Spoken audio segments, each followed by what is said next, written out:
we self-destruct when we refuse to love. So think about that. We destroy ourselves. We destroy our communities. We destroy by ourselves. We destroy our own lives when we refuse to love. We destroy our own countries by ourselves with our own hands when we refuse to love. You know, one thing that I would like to say about that is that I don't know if you people know about my books. Can I see my Nigerian books there? You know, and then the Africa one as well. You know, what I discovered is that if you go around the world, you will hear a lot of negative stuff, a lot of negative, very big, lot of negative things about Nigeria and Nigerians. And you will think, if you hear all those things, negative things you hear about Nigerians, you will really think that Nigerians are horrible people. But what I've discovered is that it's even worse what you hear about Nigeria or Nigerians when you hear Nigerians talk about themselves. When Nigerians talk about themselves is actually the most destructive thing that I have heard about Nigeria. What I've heard about Nigeria and Nigerians are coming from Nigerians themselves.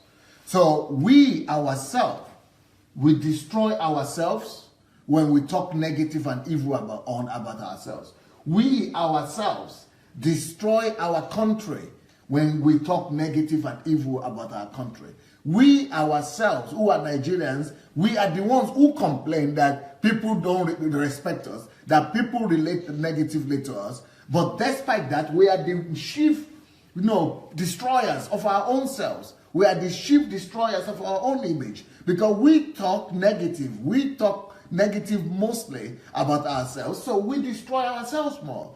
Just like the black people as well. A lot of black people talk negative about themselves. For example, in this place, one time I was asking, you people are saying Nigerians are bad. I said, you tell me how many Nigerians that you yourself have personally encountered that are bad. You tell me yourself, how many Nigerians have you personally encountered that did evil to you? The first one said, you know what? I never thought about that. Okay. Then the second one said, you know what? I never met any. The third one said, you know what? All the Nigerians I actually have met are all good.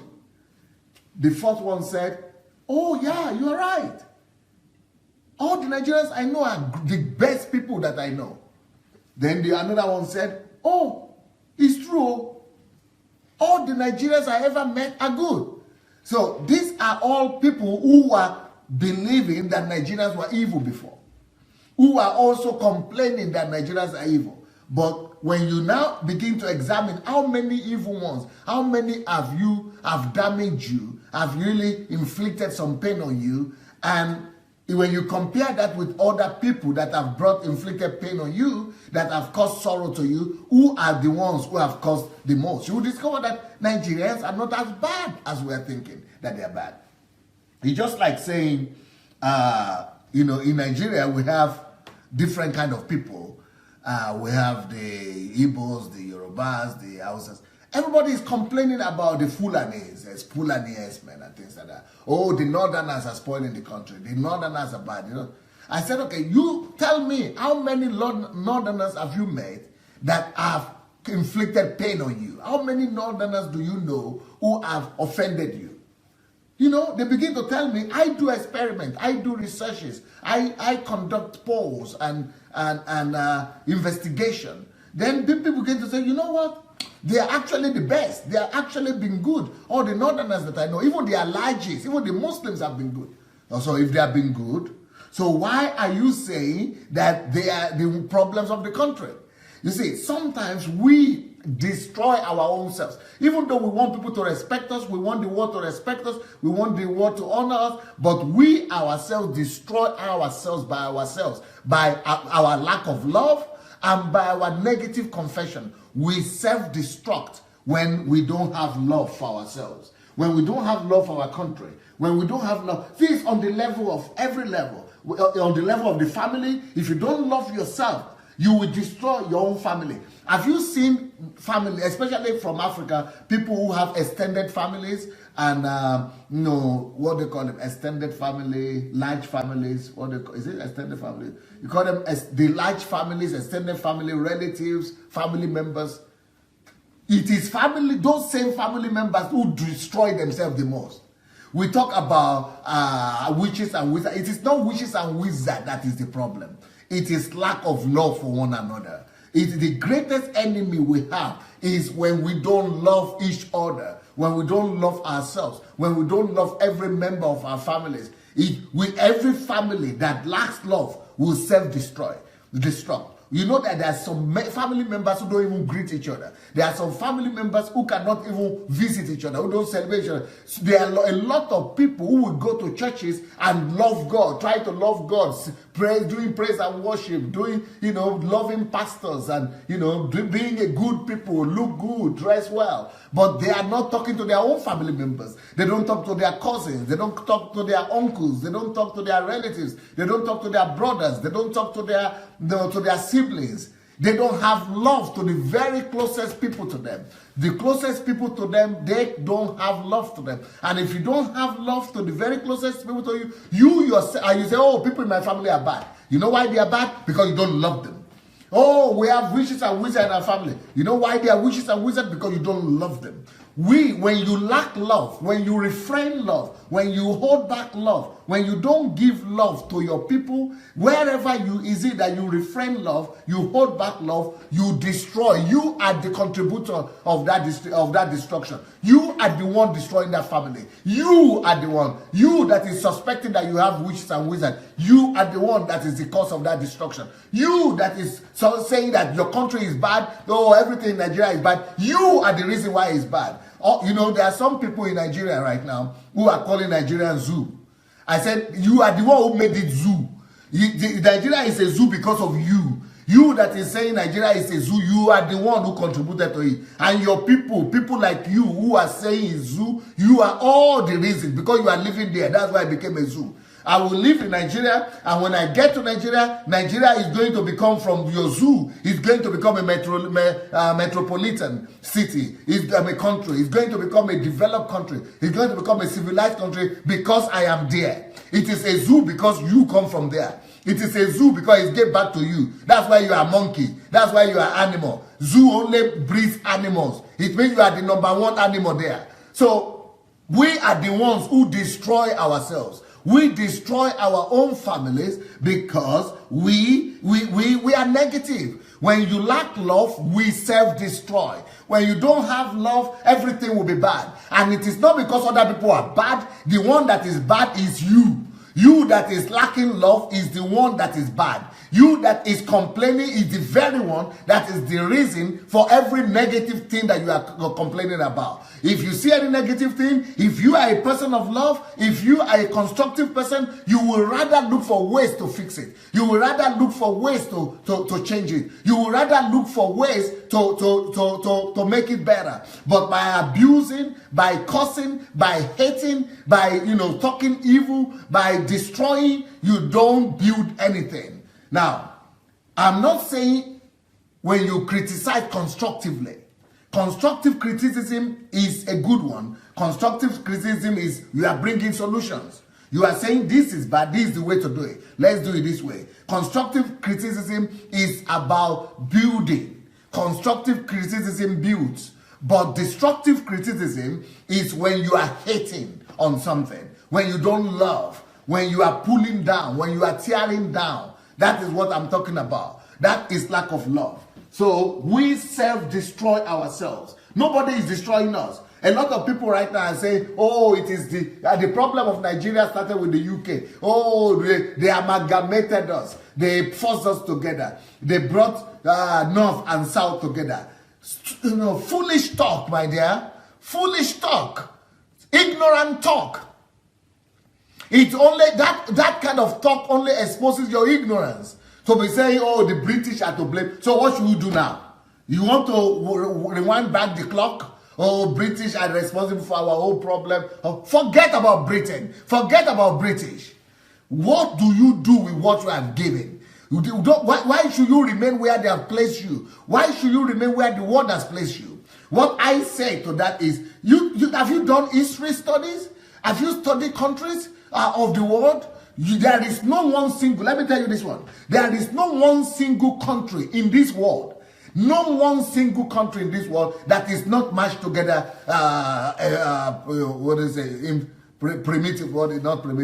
artificially. There is no one country that is not matched together artificially. No one country that is not matched together. Oh, it is artificial. We were different. We come from different regions. They force us together. Tell me what country is it where they don't force people together? You want to talk about the UK? You know how many nations make up the UK?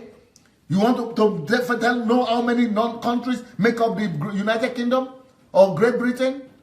You want to talk to me about Germany?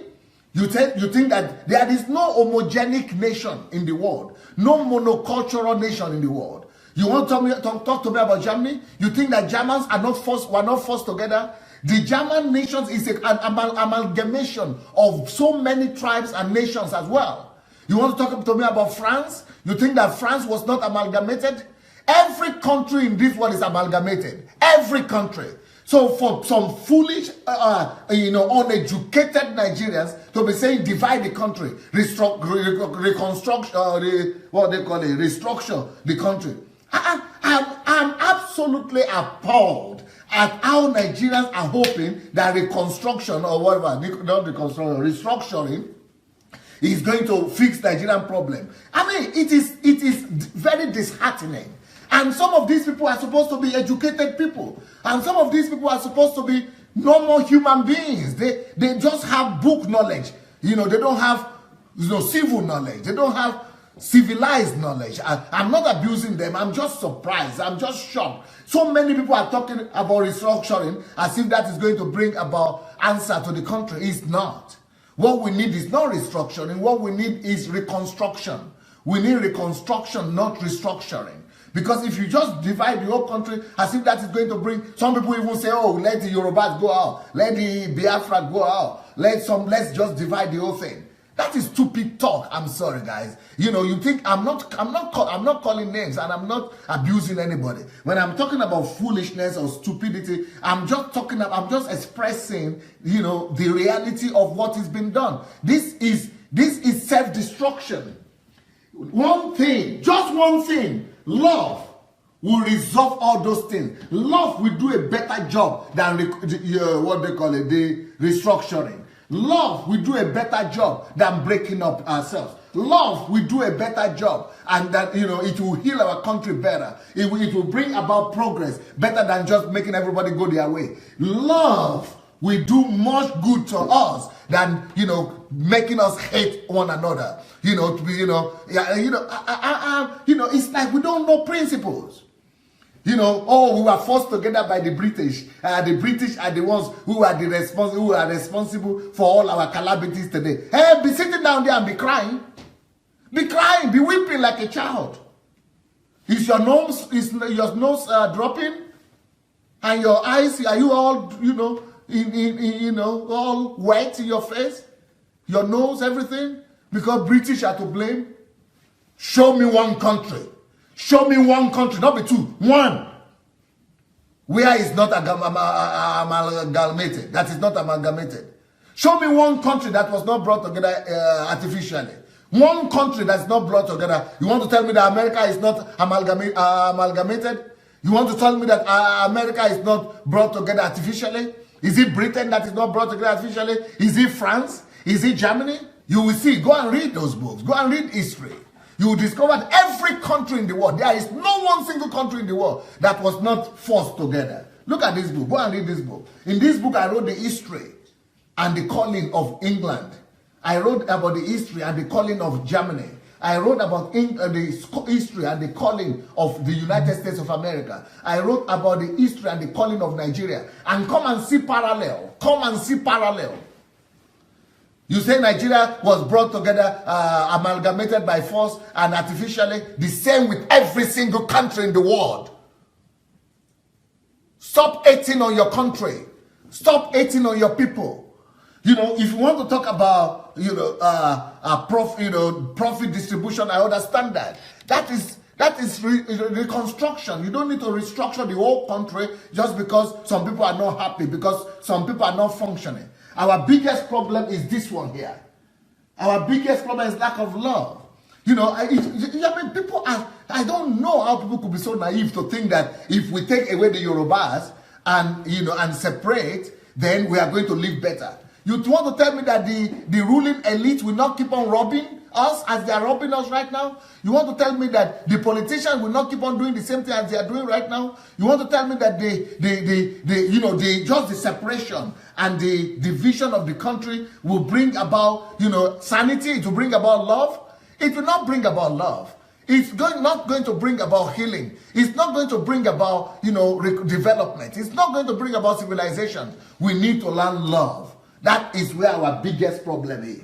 And when we don't have love, we begin to talk all kind of destructive things like that. Like we need to break the country down. We need to... The same thing, even if in the whole country only your family will remain, you will still break them down. You will still break down your family. Because that one is not from your mother's side. That one is not from your father's side. That one is from your uncle. You will still break down the country. The same way you want to break down the country, you will break down your own family. You will first of all break down your extended family. Then later on you will come to your nucleus family. Then you will break down everything. It is love we need. Each time we neglect love, like in Nigeria, we have neglected love. When you neglect love like that, we self-destruct. So that's what I'm saying, that the most negative, the most destructive things I've heard about Nigeria is coming out from Nigerians. Oh, it is the Western power that is against us. Forget. Western power don't have time for you. Western powers don't have time for you. Western power are busy with their own troubles. That our own biggest problem is ourselves. We talk evil about ourselves. We do evil and negative things against ourselves. We are the ones who self-destroy ourselves. We self-destroy ourselves at the level of the family. We self-destroy ourselves on the level of the extended family. We self-destroy ourselves on the level of the regional. The Biafran people, the Igbo people who are complaining. I said before you complain about Nigeria, if you are an Igbo person and you are a Biafran person, before you complain about Nigeria, first deal with your own Igbo people, with your governors.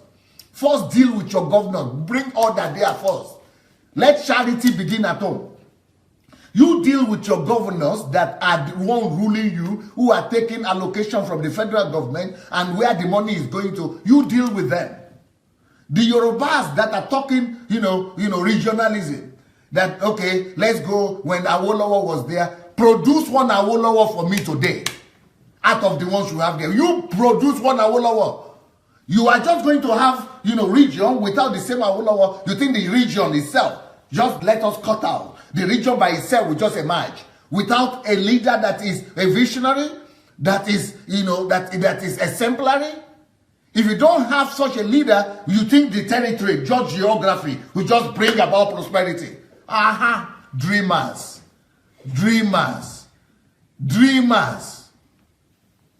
Let us sit down and teach ourselves. Let us sit down and know that we are the ones who are the greatest enemy of ourselves. You that want to pull out the Nigeria, you are the reason why Nigeria is bad. You are complaining about the government, complaining about the politicians. You are worse than them.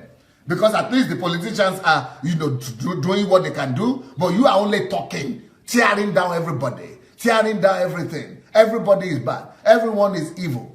You are more evil than them. And you that are saying, oh, let us break the country down, let us break the... You are the reason for the country's position like that. And especially those who are saying they are zoo, the country is a zoo. I cannot tolerate that. You are the biggest animal in that zoo. You are the biggest dog in that zoo. You are the biggest cat in that zoo. You are the biggest, what are those other, rabbit in that zoo. You are the biggest animal in that zoo. And you are producing zoo in your own family too. Then another thing I want to address are the people who are, we have been criticizing a lot the practices and the evil doctrines that are in Nigerian churches. But of recent, I started noticing that people started calling the men of God. I don't believe that they are men of God. But why should you be calling them men of dog? I had some people saying that. Yes, I even saw it written. Even on my own platform, people are coming here to write that these men of God are men of dog or something. I think that's what I saw written. Because they reverse the God. God, when you reverse God, it becomes dog. But why should you be calling people men of... You don't need to go to the level of derogatory. I am the greatest critic of these pastors. I am the greatest critics of what is happening in Nigerian churches. But why should you get to that level of derogatory? You don't need to be so derogatory by pulling people down and humiliating. And why should you even say son of what do you call it? Men of dog? For me, when you say men of dog, what you are doing is that you are actually destroying God. You are becoming an enemy of God. Because if you say they are men of dog, it is God that you reverse. So you are actually becoming, the enemy of God. You are now using the name of God in vain. You are breaking the commandment. Just because you want to humiliate a human being. Just because you want to disgrace a human being. Why should you want to disgrace them? We should rather be more concerned of saving them, of helping them, or of rescuing them, than, as if they cannot repent. We too were faulty one time, and we too are not perfect, but we also repent. What we want to do is that for them to change their practices. Once they change the practices, once they change the doctrines, everything is okay. They are good. Only the doctrines and the practices, they must change. We must not hate people. We must not hate individuals. We must not hate men of God. And I don't think they are men of God, really, because of their practices, but I want them to become men of God. So I'm calling them men of God. So people are saying, don't call them men of God. I want them to become men of God. I'm interested in them being men of God. But I know they are not. With their practices doesn't prove to me that they are men of God right now. But I want them to become men of God. I want them to become, successful. I want them to be right. I want them to get it right. I want them to repent. I want them to change. I want them to restore and repair everything, that has been done badly. But, we must be able to see this difference between what I'm doing and being derogatory. I am not being derogatory in my remarks or in my attitude or in my teachings. There is a difference between what I'm doing and attacking individuals and personalities. My own assignment is not to pull down individual pastors or humiliate them. I'm not planning to destroy them or humiliate them. That's not my own assignment. My own assignment is that their eyes will be open. I'm coming to rebuke them for the evil that they are doing. I'm coming to judge the evil practices, but they personally I love. They personally I care for. And because if we begin to go that way, we are going to self-destroy. Love doesn't destroy people. Love doesn't destroy, others. But whenever we don't love people, even people who are wrong, even people we are criticizing, whenever we refuse to love them, we destroy not just them, but we destroy ourselves too. You say that, I will never go to my... there are some people who say they will never go to their villages again. If you never go to your village, because there are witches and wizards there. I will never build a house there. I will never go there. So your village is not being developed. No electricity, no water system, no road, no houses. Yeah? You are not doing anything there because you are not going there. But you are building houses in Lagos. You are building, you are doing everything everywhere else, but you are not doing anything to your village. And you think that is good? Well, you think they are the only ones suffering? But in the real sense, you are destroying yourself too. You are destroying yourself as well. You are not just destroying those people. You are not just depriving those people. You are depriving yourself as well. So we self-destruct. We self-destruct when we refuse to love. When we refuse to love or when we don't love, we are the ones destroying ourselves. We self-destruct when we refuse to love. So what I'm saying is that when we don't love, for example, in Nigeria, We have problem with politicians who are corrupt, right? Corrupt politicians, poverty in Nigeria.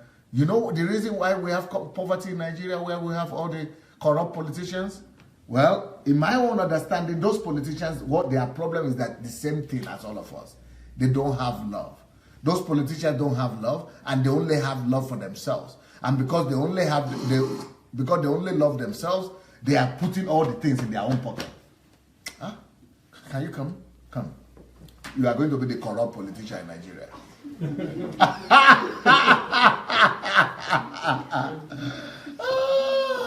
You are going to be the corrupt politician in Nigeria.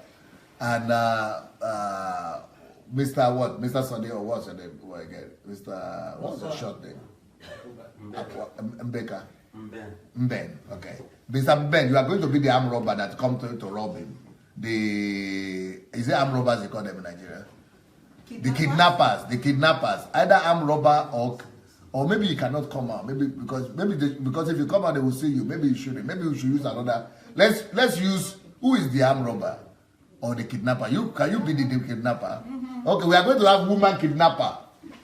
Woman kidnapper here. Wait first. So let's say this is the, what do we call it? What do I say you are? Corrupt politician. This is the corrupt politician in Nigeria. Yes, politician. You see your stomach is like it's like the stomach of the corrupt. Yeah. It is like the stomach of the corrupt politicians in Nigeria. This one here. So let's say you are the corrupt politician. You are eating all the money. Now that is lack of love. Why do we have corrupt politicians? Because they don't love people. Corruption is a lack of love problem.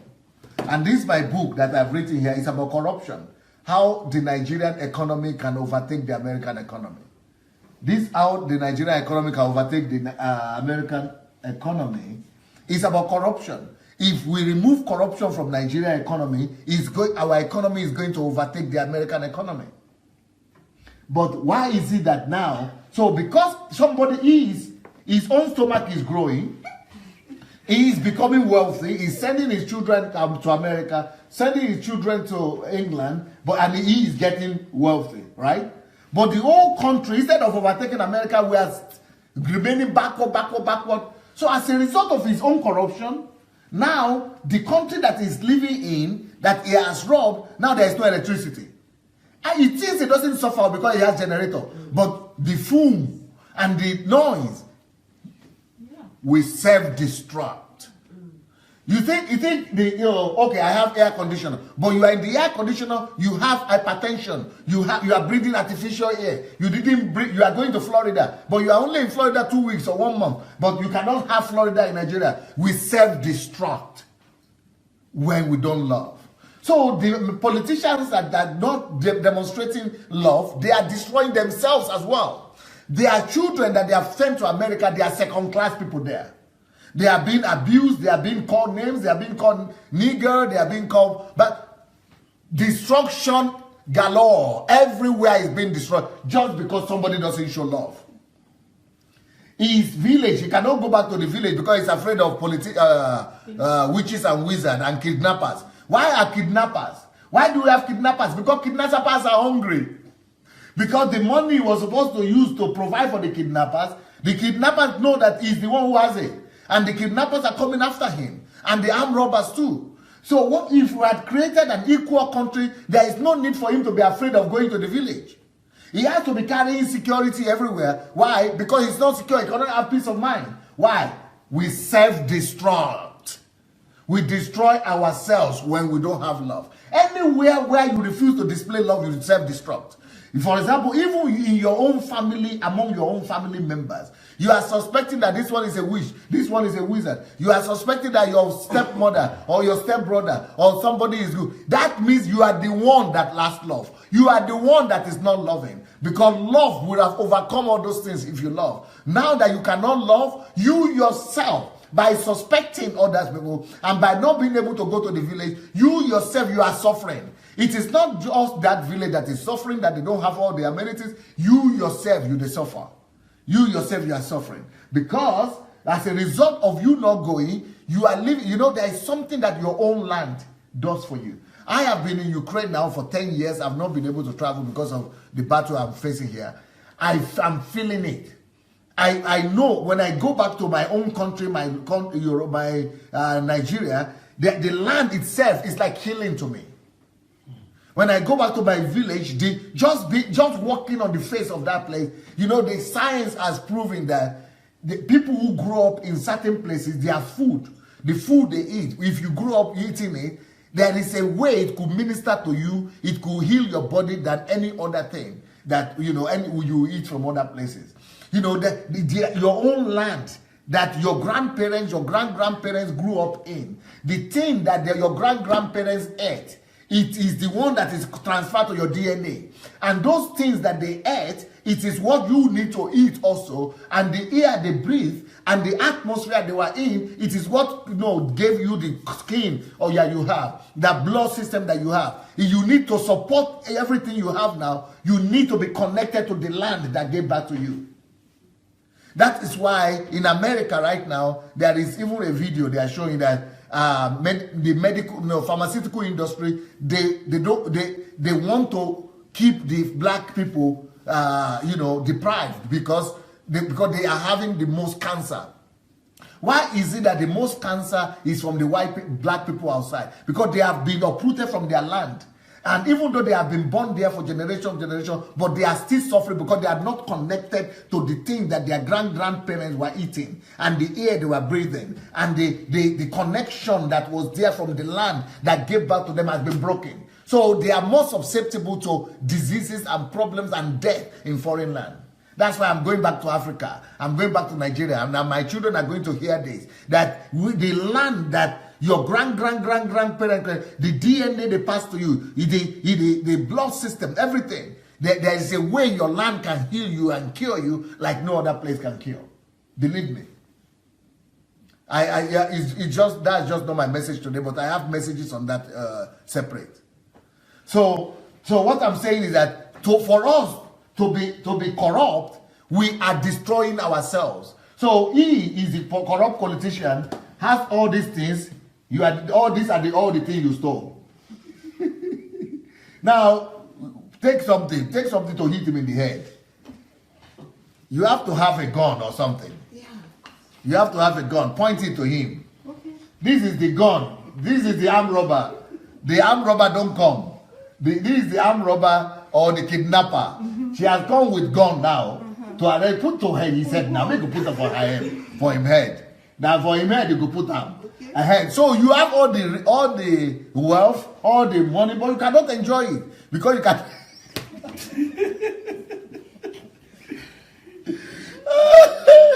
You cannot have peace of mind, even though you are having the something. But you do now. Your thought is not about what you have stolen. Your thought is about your life. Your land become terror to you because you didn't build that land to become Miami. You didn't build heaven in that land. That land become terror to you. That land become pain to you. That land becomes sorrow to you because you didn't contribute to it. Thank you guys. Thank you so much. We are destroying ourselves. We self-destruct when we refuse to love. When we refuse to, if I'm a Yoruba person and I'm not loving and I refuse to love other Nigerians, it's not just the other Nigerians that will feel it. I am the one destroying myself because in that same Nigeria where I refuse to love the Hausas or I refuse to love the Igbos, when my children or I go to the street, they will bring gun to me one day and say, hey, and they might not even know. Or my child will fall in love with the same Igbo that I don't want to love, or with the same Hausa that I don't want to love. Then they will marry, and I will not be able to do anything about it. And, I will become my family. Who knows that even me that I'm Yoruba today, maybe I was Igbo yesterday, because I don't even know where my grandparents and grand came from. Or maybe they were Hausa even. I'm hating myself. We self-destruct when we refuse to love. Just like today now, some people are living in Europe here, and they are marrying Senegalese, Burkina Faso, everything. No, it doesn't matter anymore because that's what you have. We are all human beings. We all belong to one large family. But if we don't love, we self-destruct on the level of the family, on the level of extended family, on the level of the city, on the level of the country. We self-destruct when we don't love, when we refuse to love. That's why I'm writing this book. How the Nigerian economy can overtake the American economy. That's why I'm writing these books. You know, discovering the purpose and calling of every nation. That's why I'm writing these books. Nigeria and the leadership question. That's why I'm writing this book. The Nigeria economy, the way forward. That's why I'm writing this book. Only God can save Nigeria. What a myth. Everything that I can do that will make my country and my continent go forward. That's why I wrote this one. How to make Nigeria the greatest country in the world. Not just for me, not just for my family, not just for my people. How Africans brought civilization to Europe. That's why I'm writing all these things, so that we will make life good for everybody. When life is good for everybody, then it's good for us. No matter how rich you are only as rich as your environment. You are only as wealthy as your nation. If you are rich and your environment is poor, you are poor. You are a poor man. We self-destruct when we refuse to love. All problems in the world is a love problem. Either loving yourself too much, not loving others as yourself, or loving others too much. A misdirected love is loving the wrong things, self and other things, instead of loving God and others. So those people, because I'm Yoruba, I'm going to talk to my Yoruba people. Those I saw yesterday, a Yoruba, somebody went and created a Yoruba passport. You are on your own, though. I am not interested in making passport or heaven and creating heaven just for Yoruba people. I want to create heaven for all Nigerian people, and not just Nigerian people. I want to create heaven on earth for all African people and for all people on the surface of the earth. Because when I just create for my own Yoruba people, I am in danger. I self-destruct. By even cutting my own Yoruba people apart, I'm destroying my nation. I'm destroying my people. I want to create heaven. I want to make everybody feel good. You know, so I will never support all those restructure they are talking about. I will never support the structure, because from restructure, you are going to get to division and breaking down the country. So I'm going to only support reconstruction, which means division of the revenues and things like that. But our biggest problem is to reconstruct our mind and our value system, which is love issue. Through love, we become one with Him. Through love, we become one with God, because we all came from Him, and we should all love everybody. We have to love the whole world. We have to love everybody as ourselves, because we are all one in God, in Christ Jesus. 1 John 3:14, we know that we have passed from death to life because we love the brethren. He who does not love his brother abides in death. I don't care if that person is Hausa. I don't care if that person is Igbo. I don't care if that person is Bendel. If any human being comes from God, I must love them. We know that we have passed. Only when I love like that, when I love everybody, then I pass from death to life, because we love the brethren. He who does not love his brother abides in death. Can we show one of the other videos there? Love then becomes the purpose of our existence. Love is what we lack. When we lack love, we lack everything. When we lack love, you begin to instinctively destroy yourself. When you lack love, you will begin to do destructive things to your own self you don't even know. We self-destruct ourselves. When you don't love other people, you are thinking you are not loving Him, but you are destroying yourself in the meanwhile. You are thinking you are not loving those other people, but it's you are destroying. If you don't love white people, you are destroying yourself. If you don't love black people, you are destroying yourself. So that's why I'm not mad at people who are racist, who don't love black people. He is destroying himself. Any act of lack of love that you do, your brain is secreting poison that is destroying you. Anything that is against love, anything that is, that is not love, is destroying your own health, is destroying your life. We self-destruct there when we don't love. Love will kill most of these things. You see, we self-destruct when we refuse to love. Through love, we become one with God. We know that we have passed from death to life because we love the brethren.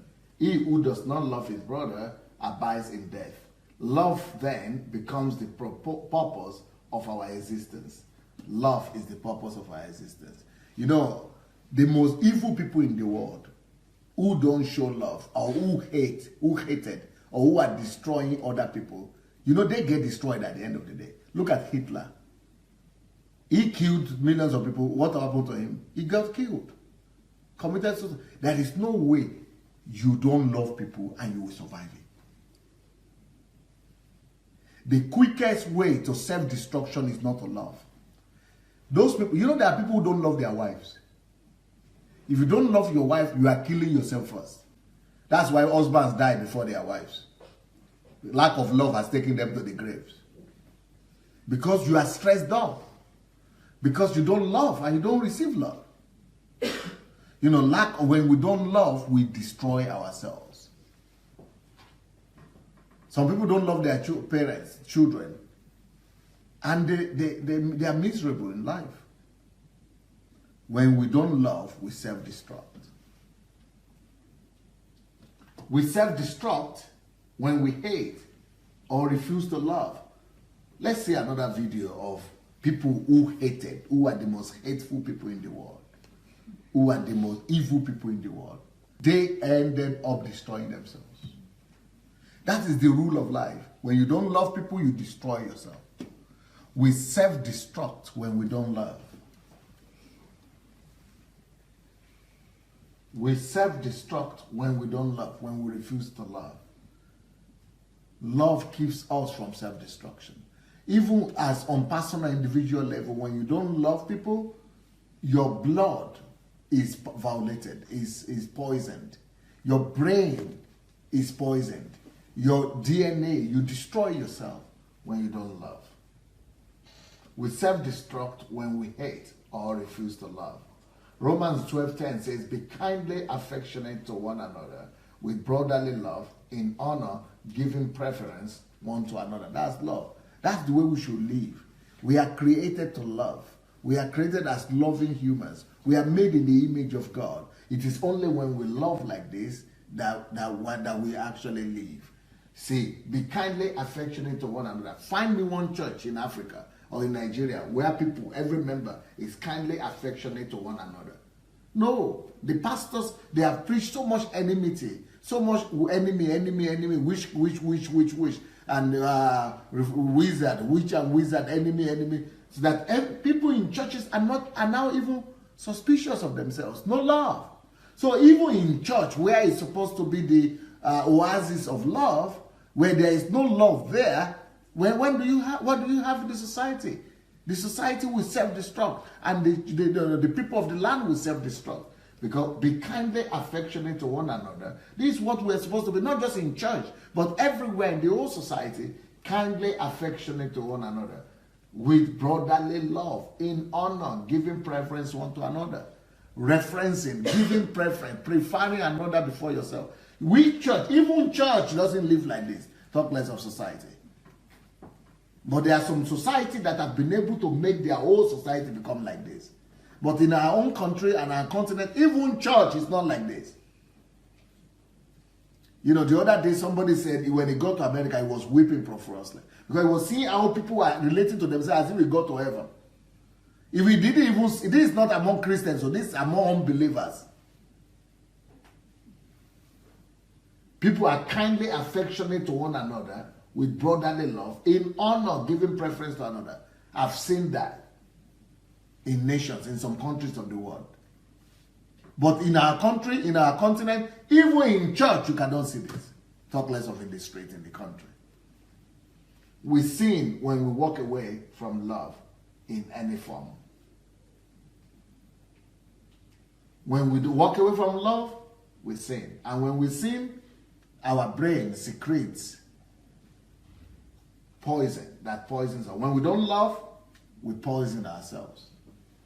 The more we walk in love, the more we carry the nature of God. Let's see another proof that we self-destruct when we don't love. You have another one there about Nigeria, from Nigeria, yeah. We self-destruct. So the whole thing, the whole mess that we are having in Nigeria now is because people have not been taught to love each other.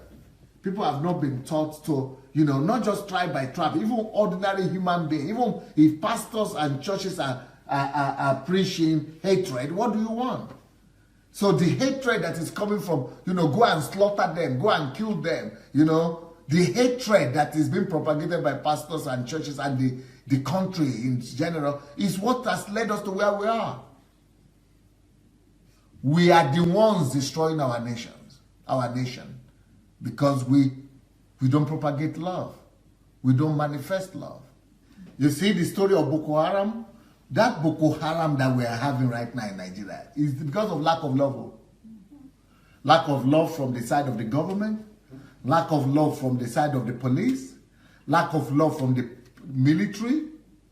Now, but when we talk about the military in Nigeria, we talk about military as if they came from sky, as if they came from, as if they live in another country. But the military people, you know, they are our husbands. The military people, they are our sons. So the police people that we are saying they are wicked, they are brutal, they are coming from our villages and towns. So they are our husbands, they are our brothers, they are our sons, because they were never taught love. Our police were never taught love. Our politicians are never taught love. Our military were never taught love. Our people, the whole country is deprived of love. And then the churches come. Even these police we are talking about, and this, brutality of the police and the military. You think that those police and church and military are not church members? They are church members. Oh, many of them go to church. Many of them go to mosque because they don't teach them about love. Because there is no love. That is why the country is like that. You see, we self-destruct. We self-destruct when we refuse to love. When a society, a people refuse to love, that is what happens like Boko Haram. Now it's herdsmen. Now it's going to be something else. We self-destruct when we refuse to love. We sin when we walk away from love in any form. The more we walk in love, the more we carry the nature of God. Matthew 15:19, for out of the heart proceed evil thoughts, murders, adulterers, fornicators, thefts, false witness, blasphemies. When we go after people, judging and condemning, we sin because we walk against love. That's why retaliation is not love. It only brings hatred, more hatred. Hatred brings hatred. But when we walk in forgiveness, learning from people's wrong attitudes towards us, rather than judging them, that's why the Boko Haram something and the herdsmen now, I am a proponent of forgiveness.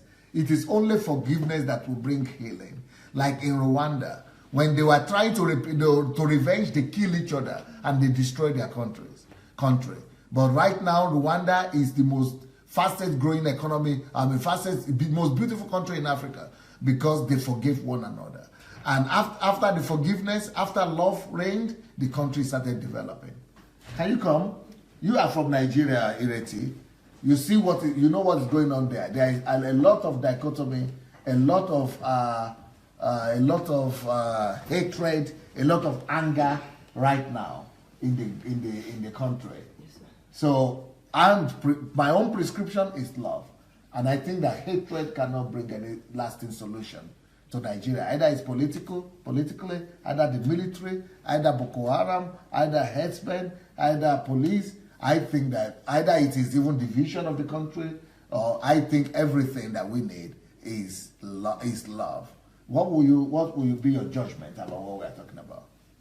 Yes, as you just said, Pastor, the greatest problem we have in Nigeria right now will be that lack of love, in the sense that everybody is suddenly coming against each other, things that didn't matter to us before, things that we didn't take note of before, that we just assume to be, look, this is how these people are, this is how we are. It's like all of a sudden everybody is against, each other. The peculiarities of other tribes now seem to be something we are so against. I don't know. Nigeria is right now, I believe God will help us, to get through it. But Nigeria is right now just not practicing love. What about in the cases of the government, the attitude of government even? But, okay, some people will say, okay, government people are not performing, but still it doesn't give us license to be 18 people. Whether they are in government or they are in police or they are in army, we should stimulate love. We should criticize them, we should correct them, but there must be love. Because if we are spreading hatred, we are going to get what they got in Rwanda. Exactly. I for one believe that, criticizing government, it's a good thing if we're criticizing, constructively. If the plan is to get the country to move forward, fine. But when we're criticizing and all we're trying to do is, he's a cow, is a Fulani cow. This person is a Biafran dog. This person is, and that, when all that is what we're doing, we're, as you said, denigrating each other. We're bringing each other down. It can only make the people you're bring hatred and anger in other people. Hatred. Okay, for instance, the arguments against the herdsmen and all that. Herdsmen problem is a real problem in Nigeria. We know. But when we take it beyond the problem, but we begin to attack the nationality, which there's so many people who are Fulanis, who are not herdsmen, who are not into this, and then all of a sudden some people just got so angry. They saw 7 Fulani men going inside a bus. These ones were in the city, and they brought them down. They burnt them. I think this is just an example of what hatred in us, can do, and it's just the beginning. If you're not careful, a whole village can be set ablaze, just because some people got angry. And then those people will come with retaliation. Yes. They will also come to destroy and kill more people. Yes. And destruction will lead to destruction. Yes. Evil will never overcome evil. Only love can overcome. Yes, sir. So you also believe that. Okay, what about what are churches doing? Because churches are the ones that are supposed to be preaching love. Churches are the ones that are supposed to be actually propagating the value system of love and teaching people, citizens, to love, teaching politicians to love their people, teaching police people, because they are their members, to love their people, teaching the army to love their people, because they are all members of the same church, of those churches and mosques.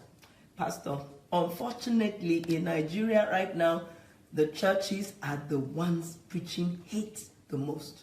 It is so rare to see a pastor get on the pulpit and say, you see, we are Christians and we are custodians of love. And so no matter what has been done to us, we're going to love. You hardly see that. Instead, even where there is no reason to hate, there is no reason to even begin to fight, is the Christian. You've shown some of these videos, Pastor. Is the Christian, the leader, the GO, the bishops that come up with insightful words. Yeah. Yes. They just come up and say, and the moment they say it to thousands of people without considering the consequence of telling thousands of people this kind of thing. He said they want to come for us. If they come for us, I ask that you do, you give it back to them. You do to thousands of people who are right there in front of you, and to those who are outside, they are I can say it. You understand clearly that they are really behind these so-called pastors. Yes, they are behind the hatred, the level of hatred we have right now. Because we are because I'm always hearing the pastors say it's an Islamic agenda. It is an Islamic agenda. We have to fight. We have to do this. As if that is what God told us to do. God said, love your enemies. Even if it's Islamic agenda, let us have our own agenda. Now, what's my problem with Islamic agenda? If they have their own agenda, it means we should go and have our own agenda too. Apart from you, I think later, the only person I've heard say this is also the vice president. Now, why are we so concerned about the agenda of the Muslims and not plan an agenda? Who stops anybody from having an agenda? An agenda means you have a plan, which is what you also teach. You have a strategy for winning, the nation. To win the nation. The Christian, don't the Christian want to have the nation? Don't we want to win the nation? So have an agenda, So anything they do, if it's positive, if you see Muslims feeding people somewhere, they shout, it's an agenda, it's an agenda. They want to take over our children. So the Christians are becoming destructive forces. They are, unfortunately, and their pastors are encouraging them to be. Like there was this loan that was going to be given to Nigeria by Islamic banks, yes. And as soon as it came up, no, they started shouting. The leader started shouting, and it was shameful as far as I was concerned, because these are the kind of things that we should be offering the nation. These are the kind of things that we should be giving to the nation as churches. We have these whatever resources. Yes, whatever Sukuk is bringing, you understand, a church, just one in Nigeria, can give much more than that. And even at that, we are not providing, and the ones who want to do it, we are stopping them. We are saying it is Islamic agenda. If you travel now and you see roads being repaired, you will see Sukuk being put there. Sukuk, I think it's a slap on our faces that we are not doing anything. But to make it worse, as soon as we hear that they want to give the loan, we start fighting it. We start fighting and say, but you have this money, do something. Even the president, who is a Muslim, said it. Okay, when we were talking of security, and there's this Arab and something alliance, that are working towards how they can help, as soon as the president attended the meeting, everybody shouted it's an Islamic agenda. And the president said, is there a solution from the Christians? If there is, bring it. Yeah. What kind of support do they want to give into solving security problem? Till we speak, sir, none of them is sitting down. They are not even sitting down for solutions to anything. When they come together like the sister of mine was saying yesterday. They come some days ago. When they come together, they are only thinking, how are the finances doing? Are they going up? Is there, are they if they are coming down, then they declare, no, there's a real evangelism. Problem. Yes, evangelism. Let's go out because the finances are going down. But minus the finances going down, the church is at rest. But the churches are the ones who are also speaking this hate speeches. If it is in this country where you say anybody, any northerner you see, or any Islamic or Fulani people you see, that come to this place, cut off their head, slaughter them, spill their blood. I'm telling you. What about if a Muslim cleric had said that? At this point, Pastor, you'll be Muslims shocked. are not even doing that. That Muslims have become like quiet, very peaceful, because of what Boko Haram did to their image. Is like they, even on social media, when they are attacking them, they are not able to say much because they know truly that Boko Haram really did us bad and they are feeling it. So right now they don't attack. They are the ones on the receiving end of our hatred. I'm just wondering if a Muslim will should say any of such things right now. Not even right anytime. If a Muslim will say that, what will the Christians do? And they are not crucifying their own brothers who are doing that. They are their very leaders. Oyedepo, he who is supposed to be a leader, is the one who is recorded to have said that. Yes. And then Suleiman is another one. And then Enenche is another one.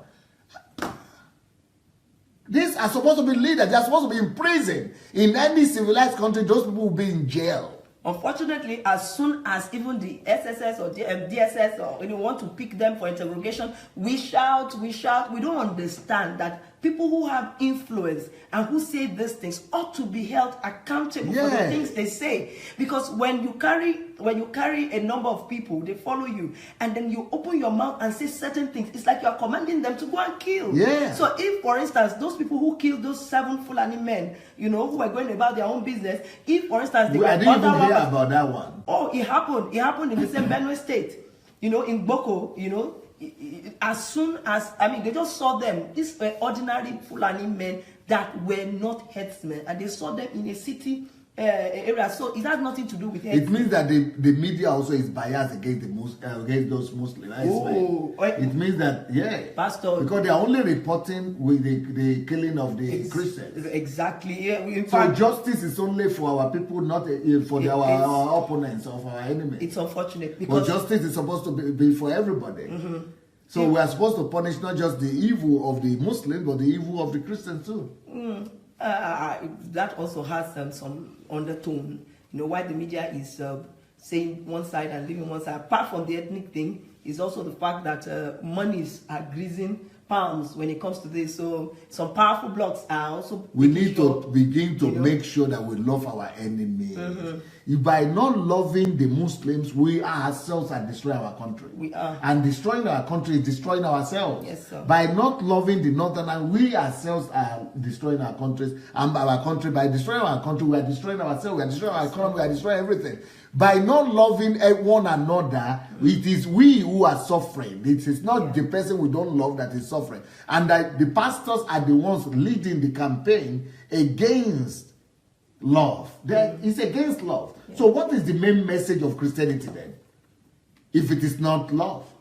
And our own love is such that Christ said it's not when you love those who love you, You know, it's ordinary. It is, I mean, you're just like any other person. It's when you begin to love those who hate you. Yes. And that is when you show that you belong to him or you follow him. But unfortunately, even those who don't hate us, right now, we are throwing hate at them. It has become that bad. We no longer know that we, you know, as carriers of God, that we are love. If God is love, we are love. We're supposed to be love everywhere we go. We no longer have that. But do you agree with the concept that I'm preaching on today, that lack of love for our neighbors is actually self-destructive? Oh yes. I mean, there have been many testimonies, even research evidence that shows that, you know, when you carry unforgiveness in your heart, you are destroying yourself. No, I'm even talking about in terms of Nigeria. I know, I'm just saying now. So we'll talk like when you carry hate in your heart, you know, you're destroying yourself. It's eating you up. You know, so when you hate, when you're not loving, you're just being eaten up every day, even to the extent that it will affect your health. You know, so today, if all of us, for instance, if Christians and Muslims, if they live happily together and all that, you know, you're happier for it, you have rest for it. You know, maybe our southern side used to be a peaceful place for Muslims and Christians to dwell together.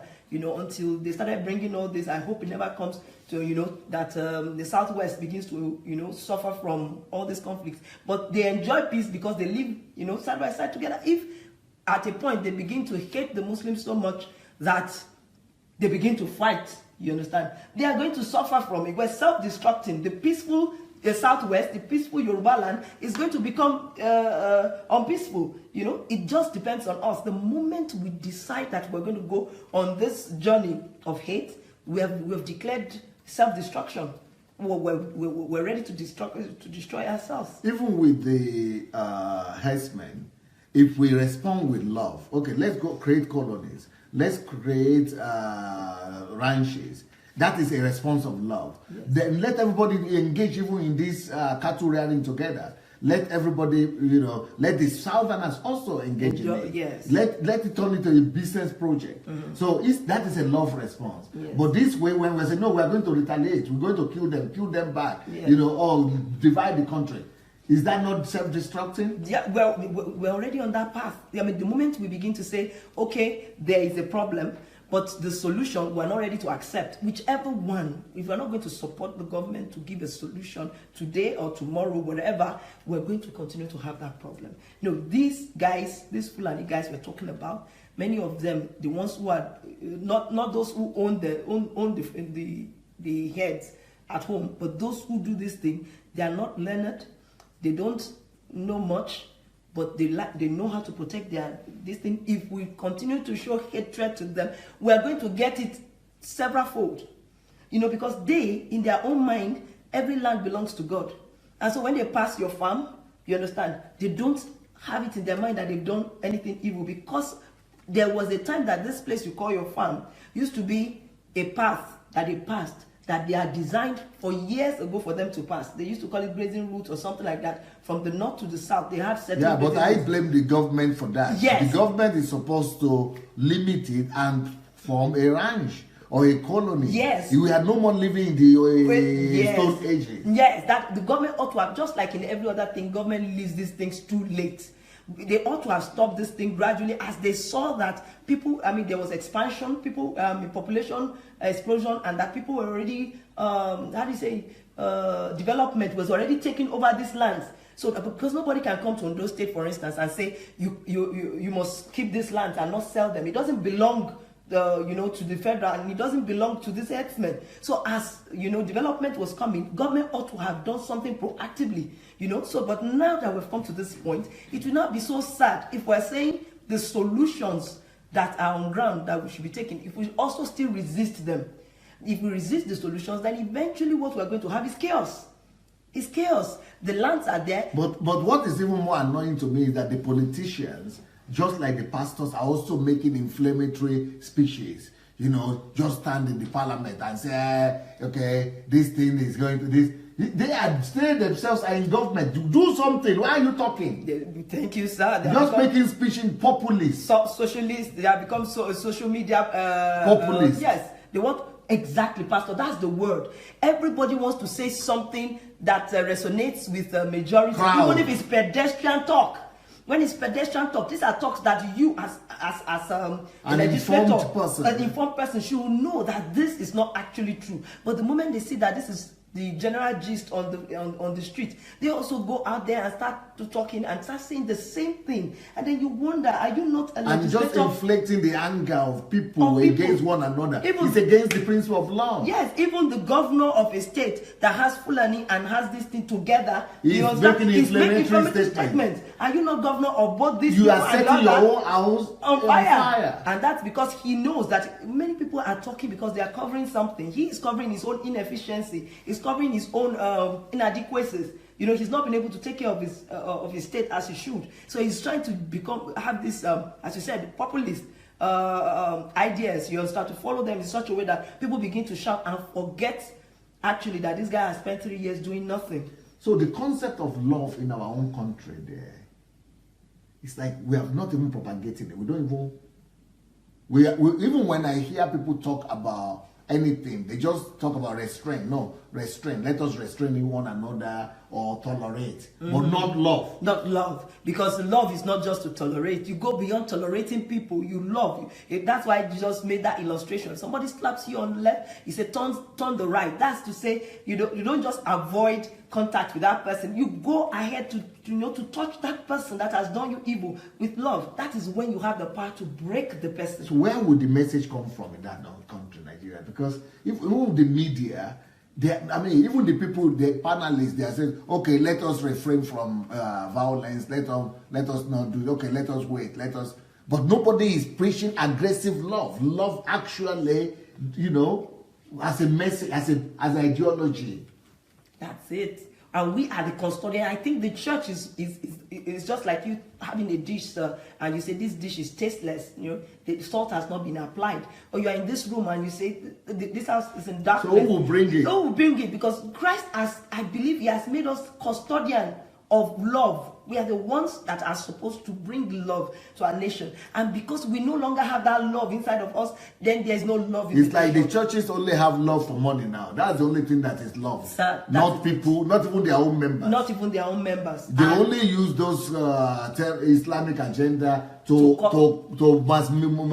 mesmerize yes. and valbooze their members and make them into angry people so that they will gather more members. Yes, anything just to distract people from looking, at some of the things they are doing. They are ready to do it. They just call it as a Muslim agenda, call this, they distract, and people do not feel like following them but many of those followers know that these people are not actually following God any longer.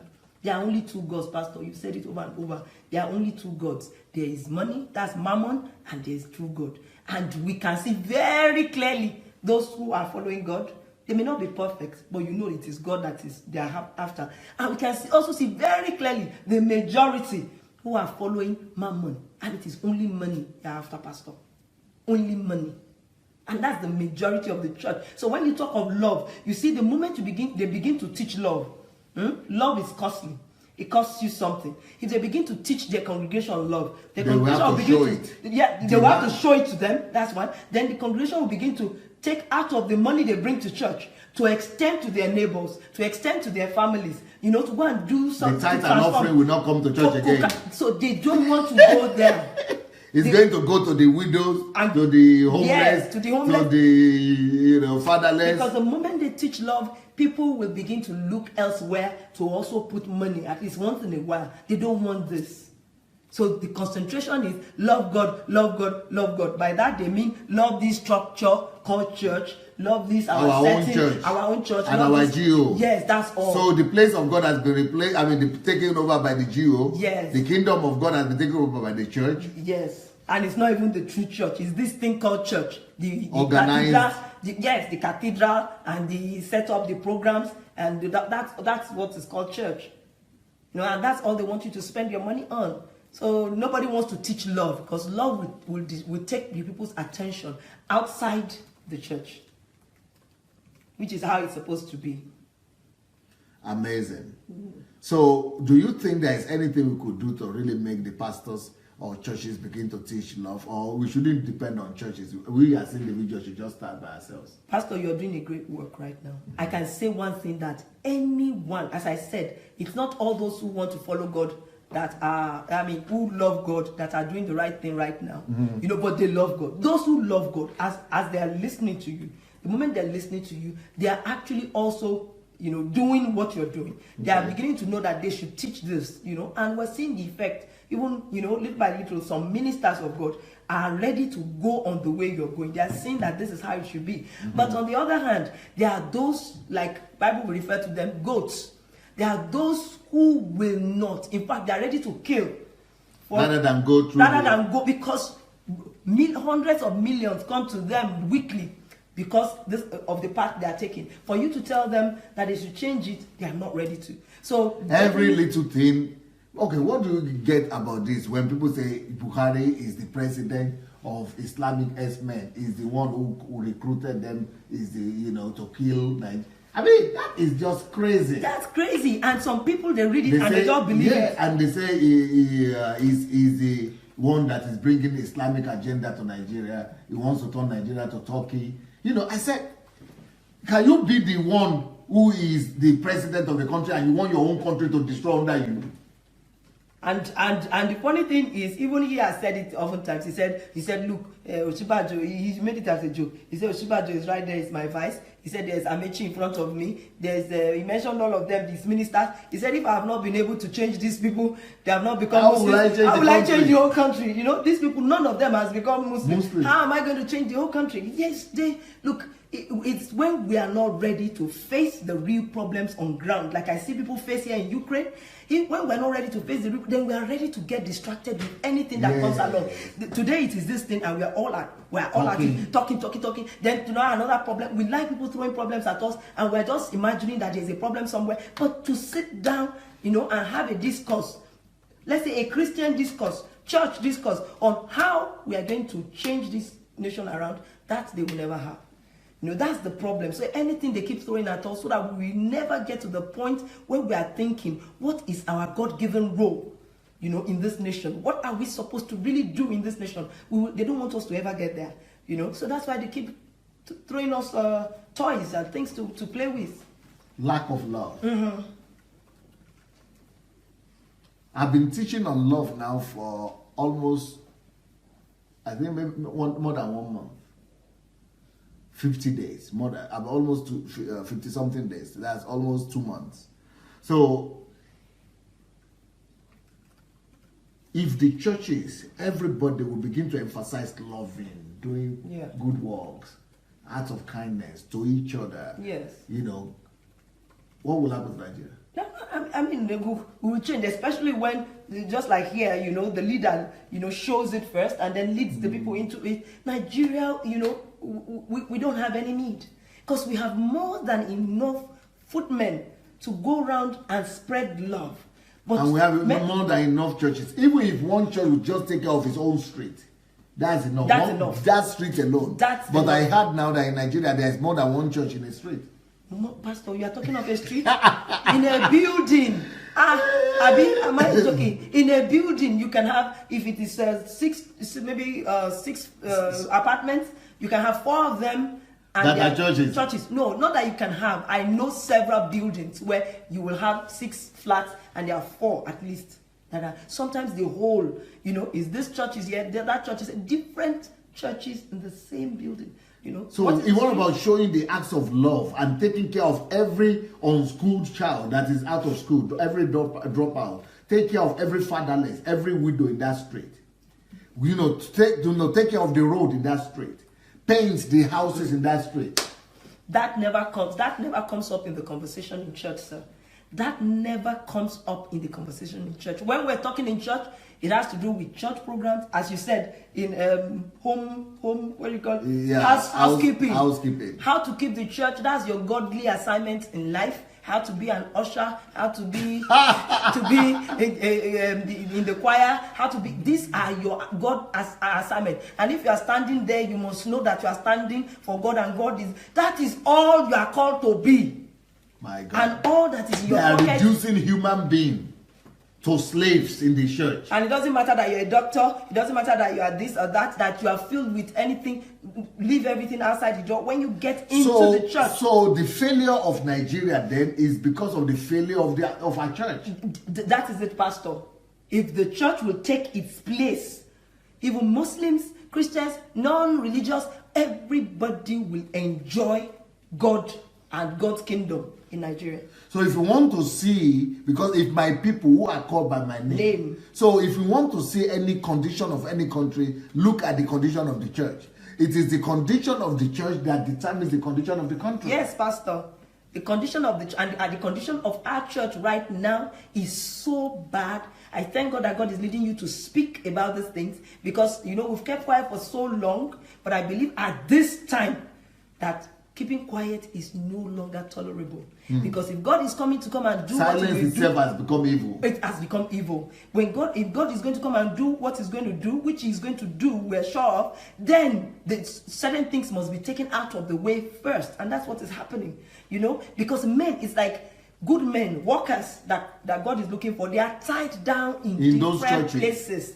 Workers are tied down. In fact, when they hear the people who are supposed to be building church, the country, they are sitting down there doing ushers. Ushers are the choir members. Yes, going to church has become an end in itself, not a means to an end. So as it is, thank God that God is using you to open eyes.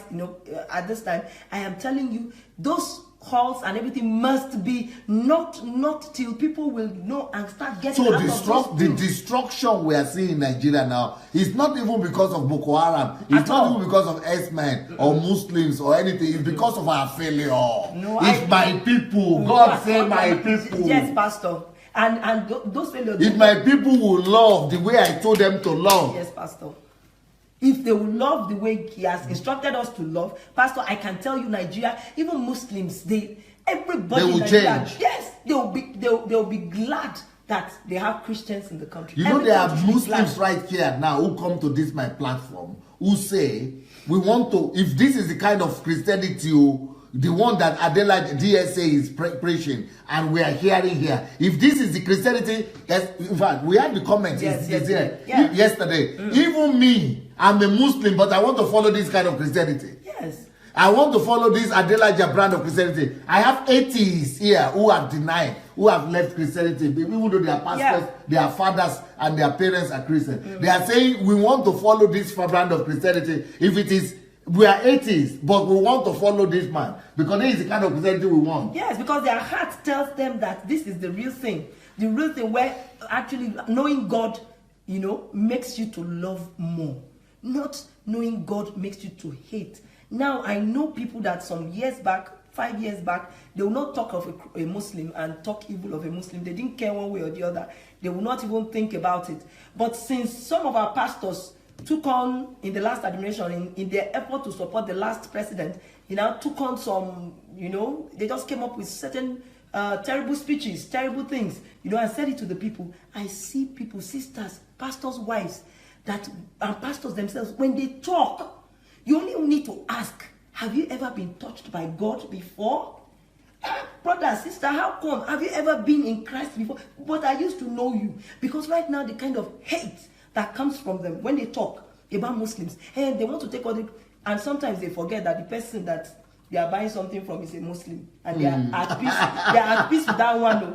The one they are talking that gave them the job. Yes, they are at peace with that one. But when they are thinking about the idea of a Muslim, the idea of someone that is different from them, the idea of someone from the north, or because you are from the south, somebody different from them, they are always monoculturalism. Thinking, yes. I actually wrote a book to address that is different from them. Keep on talking. Yes. So when they think in that term, the first thing that comes to their mind is hate instead of love. The first thing that comes to their mind is always hate. Monocultural.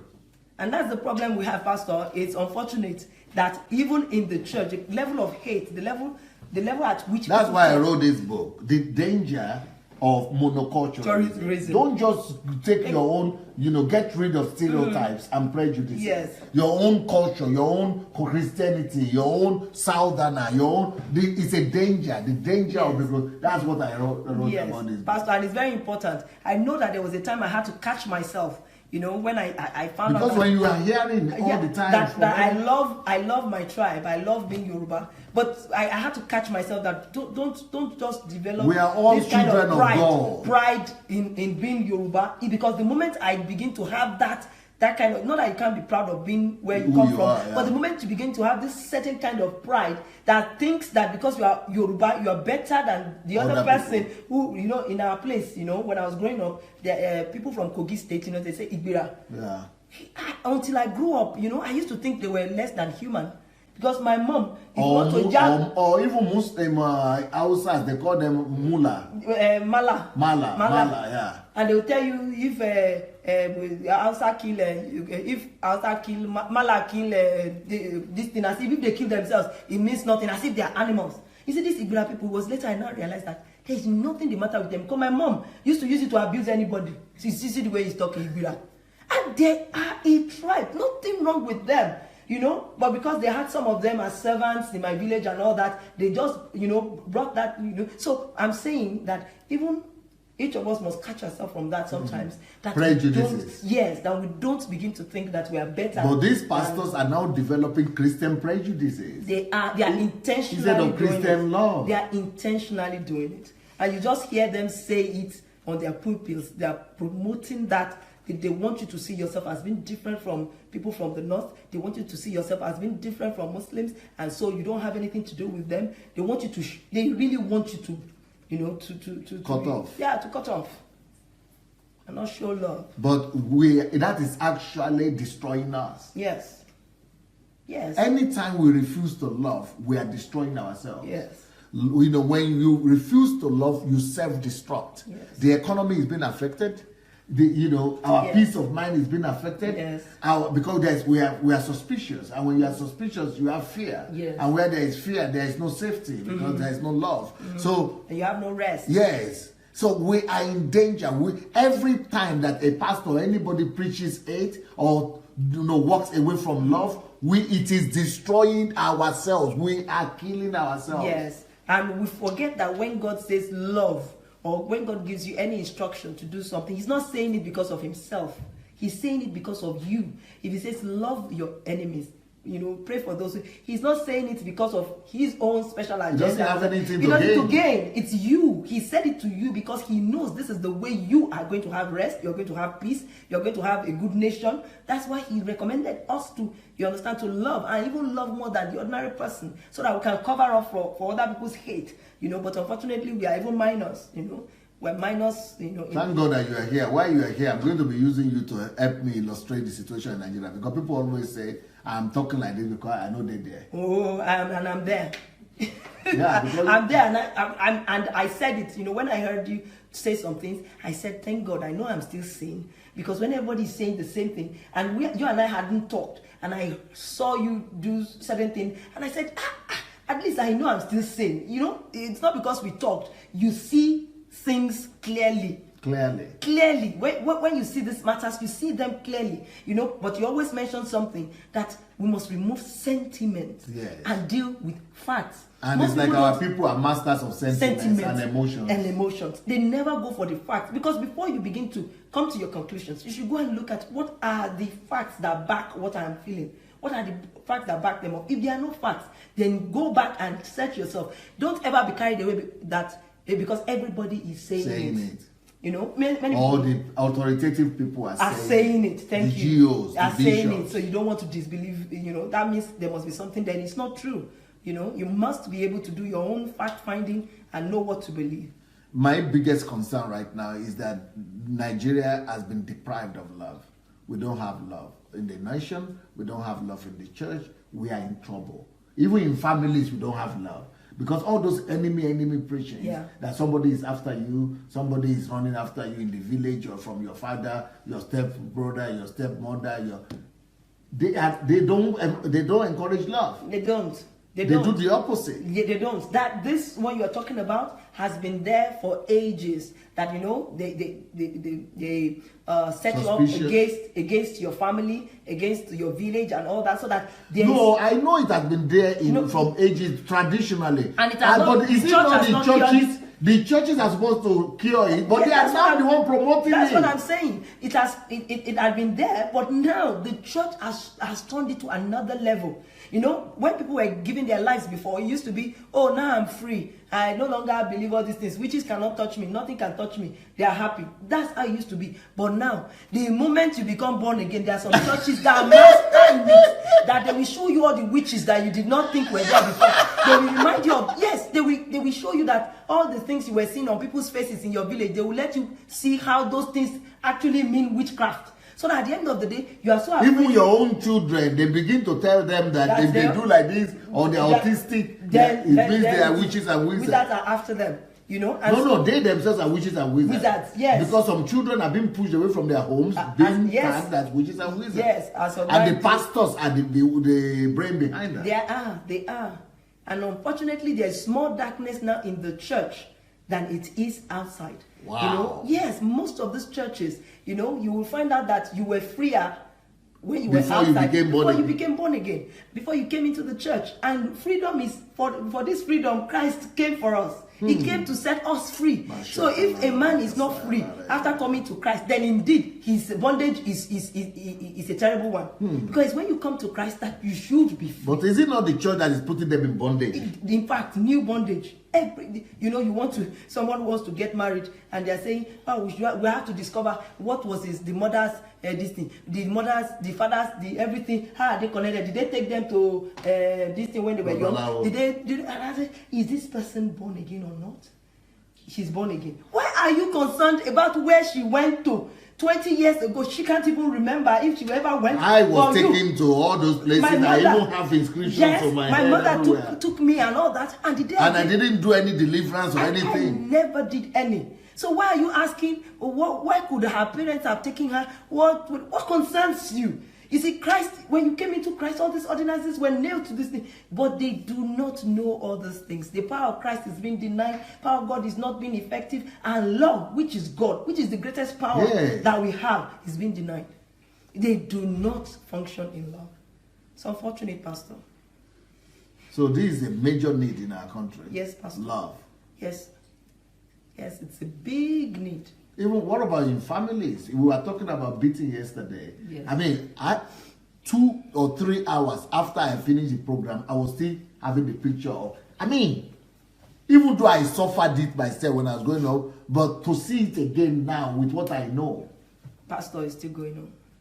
It's still going on. Unfortunately, you see, the ones who suffer this flogging right now are mostly the poor ones.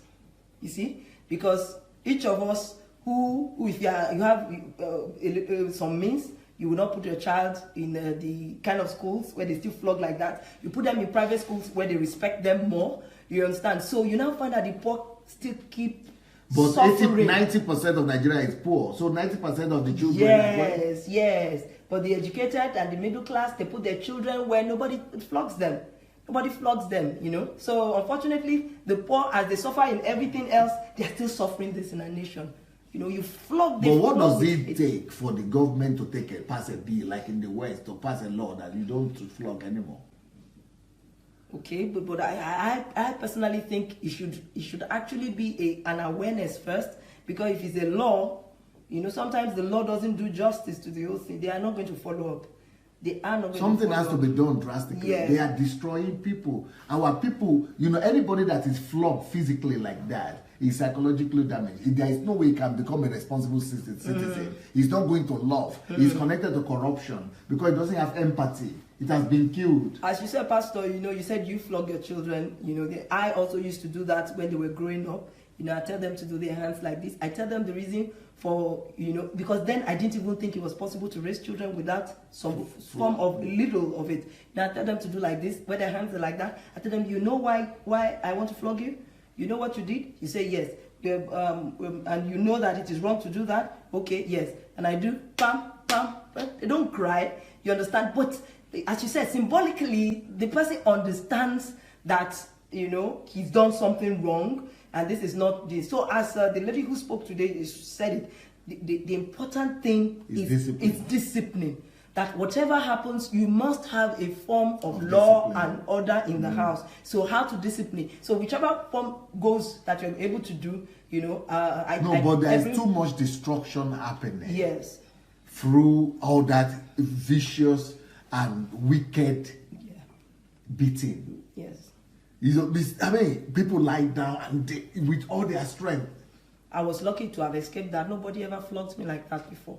I mean, with that kind of anger, energy, hatred. Even my father never did. My mother, mothers in but Africa. In Africa, most people, you know, grow up. You know, when you pass by your mother, maybe you've done something. She's waiting for you. She'll wait you to pass, and she'll just give you everyone at the back. You know, but never with this kind of hatred. Not hatred. With this kind of anger. You know, like you're angry. You're beating the child while you're angry, instead of, you know, beating the.